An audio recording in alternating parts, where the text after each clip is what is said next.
Anjo na Quaresma, a criatura que apareceu na noite. Boa noite. Se você gosta desse tipo de vídeo, já se inscreve no canal e deixe seu like para acompanhar mais histórias como essa. Hoje trago um relato que aconteceu nos anos 90, em uma pequena cidade do interior do Rio Grande do Sul, durante a Quaresma. Um período que, para muitos, é cercado de crenças e mistérios. Meu nome é Ivonete Cardoso.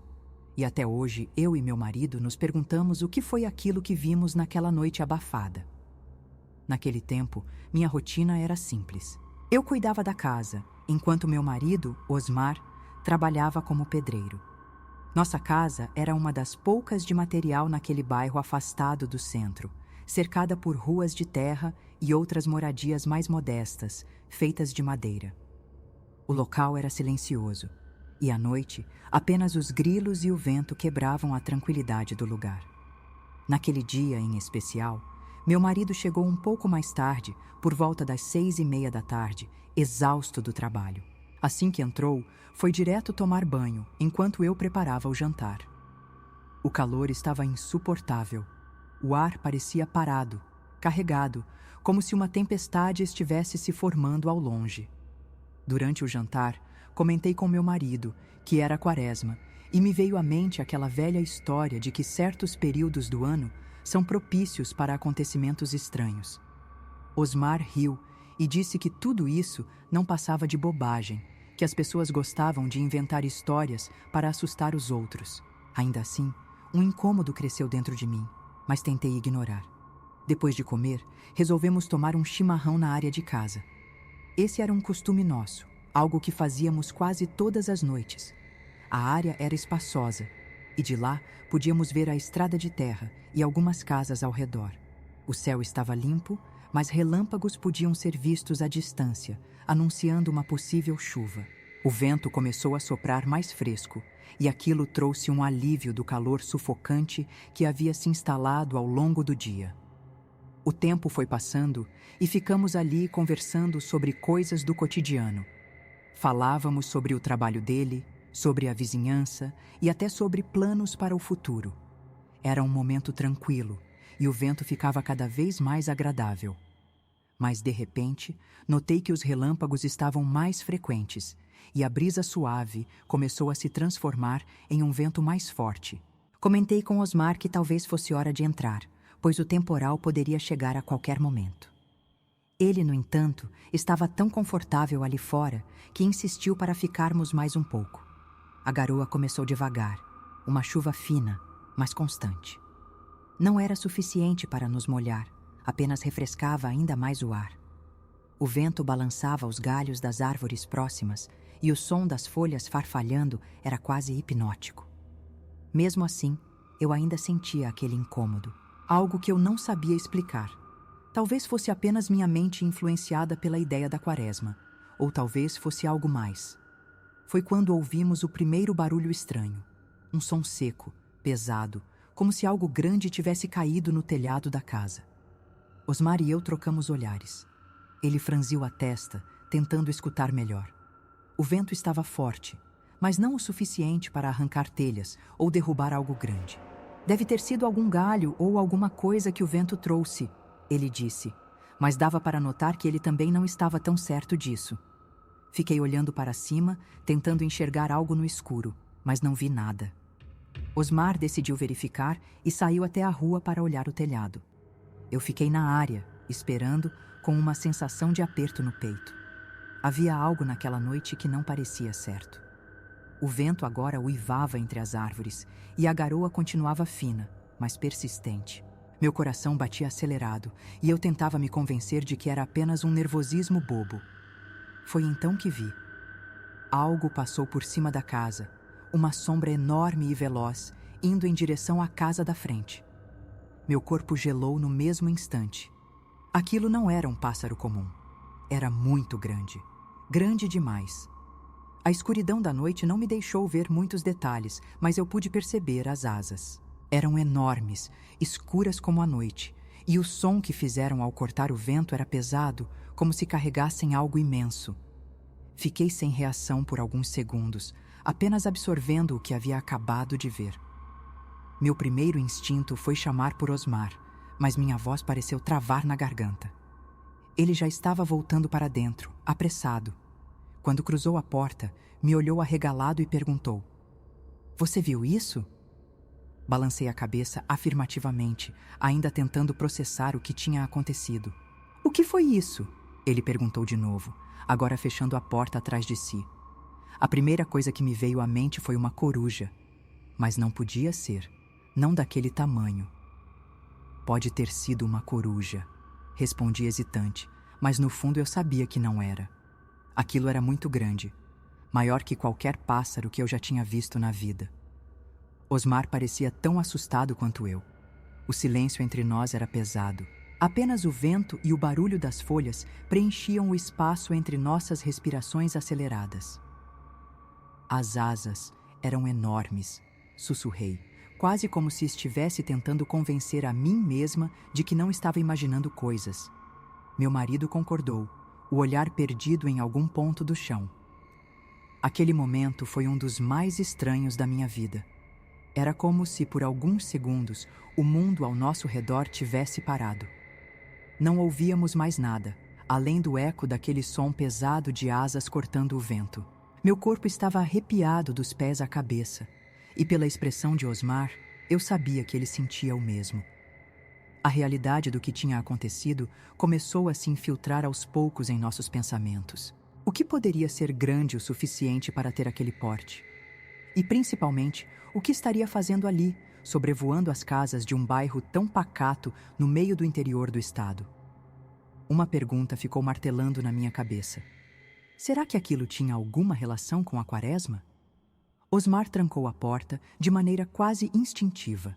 Algo dentro dele dizia que era melhor não facilitar.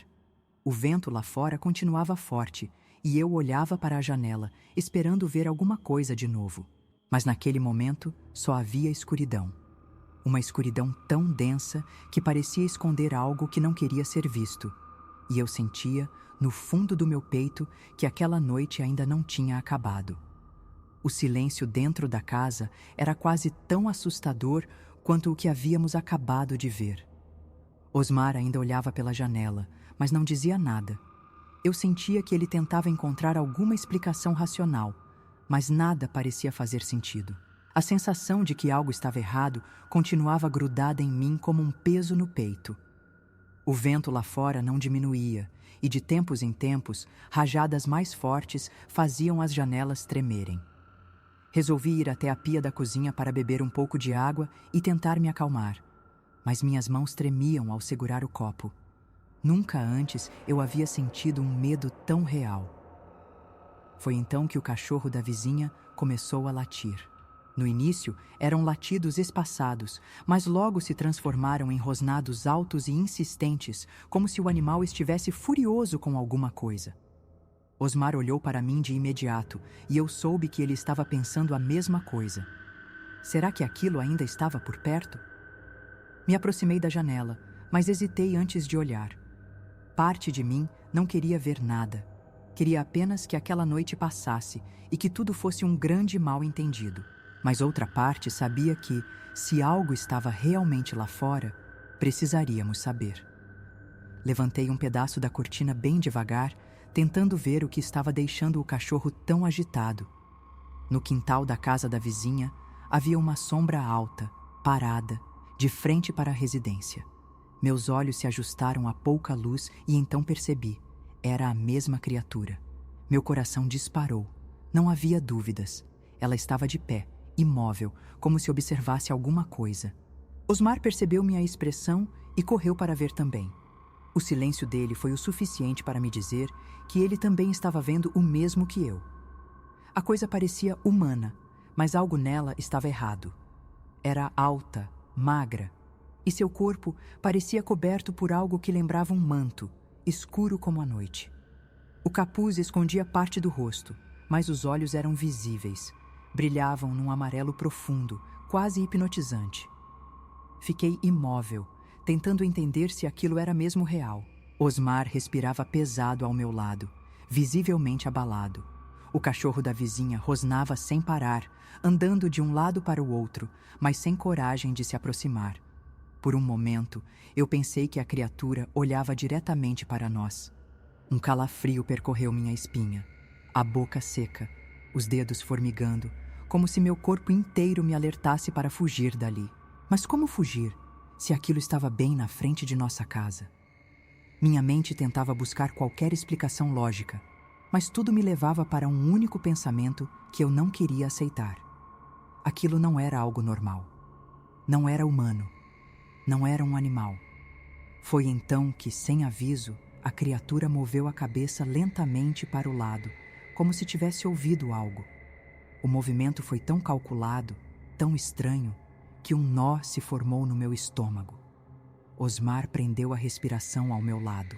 A figura ficou assim por alguns instantes. Depois, sem fazer barulho algum, se virou e começou a se afastar na direção da área de vegetação que ficava atrás das nossas casas.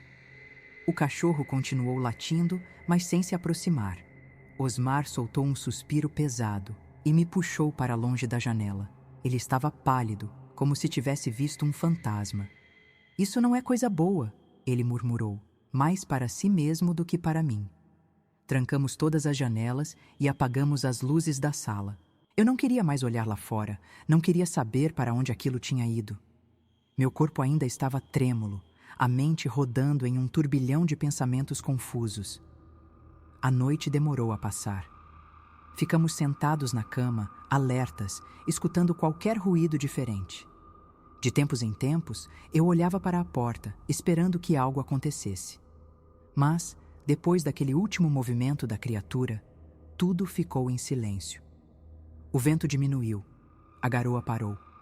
Era como se a noite tivesse voltado ao normal, mas dentro de mim, eu sabia que nada estava normal. Quando o sol começou a nascer, sentimos um alívio imediato. Era estranho como a luz do dia fazia tudo parecer mais seguro, menos assustador. Assim que saímos da casa, encontramos nossa vizinha recolhendo roupa do varal. Seu cachorro parecia agitado, mas ela não parecia preocupada. Perguntei se ela havia ouvido algo estranho durante a noite e, para minha surpresa, ela disse que não. Isso me deixou ainda mais inquieta. Como era possível que algo tão grande, tão sinistro, estivesse ali e ninguém mais tivesse notado? Passamos o dia tentando seguir a rotina normalmente, mas eu e Osmar sabíamos que aquilo não sairia de nossas cabeças tão cedo. À noite, ficamos atentos a qualquer barulho, qualquer sinal de que aquilo pudesse voltar, mas não aconteceu nada. A mesma coisa se repetiu nos dias seguintes. Nenhum som estranho, nenhuma sombra sinistra, nenhuma criatura espreitando na escuridão. Aos poucos, começamos a nos convencer de que aquilo não voltaria. Mesmo assim, aquela imagem ficou gravada na minha memória. As asas gigantescas, os olhos amarelos brilhando no escuro, o jeito como aquela coisa nos observava. Tentei encontrar alguma explicação, algo que pudesse fazer sentido. Seria um animal desconhecido? Algum tipo de ilusão causada pelo cansaço e pelo medo? Mas nada se encaixava. Uma coisa, no entanto, me incomodava ainda mais. Desde pequena, eu ouvia histórias sobre coisas estranhas que aconteciam na Quaresma.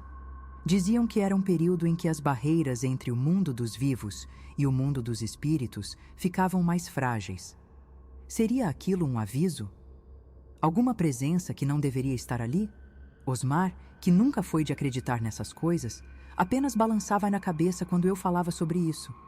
Mas eu via em seus olhos que, no fundo, ele também se perguntava a mesma coisa. Com o tempo, paramos de falar sobre aquela noite. A vida seguiu seu curso e acabamos deixando aquilo guardado em um canto da memória. Mas de vez em quando o céu ficava nublado e o vento soprava forte no meio da Quaresma, eu sentia aquele mesmo arrepio na espinha. Como se algo estivesse nos observando, mesmo que invisível. Como se aquela criatura nunca tivesse realmente ido embora. Nunca mais vimos nada parecido, mas até hoje, toda vez que conto essa história, vejo a expressão das pessoas mudando. Algumas dizem que pode ter sido um aviso. Outras acreditam que aquilo era algo sobrenatural, talvez algo que jamais deveríamos ter visto. Eu não sei. O que eu sei é que naquela noite algo estranho aconteceu. algo que desafia qualquer explicação lógica. E por mais que os anos tenham passado, eu nunca esqueci aqueles olhos amarelos brilhando na escuridão. Nunca esqueci o medo que senti naquela noite. Porque seja lá o que for que apareceu para nós naquela quaresma, tenho certeza de uma coisa: não era deste mundo.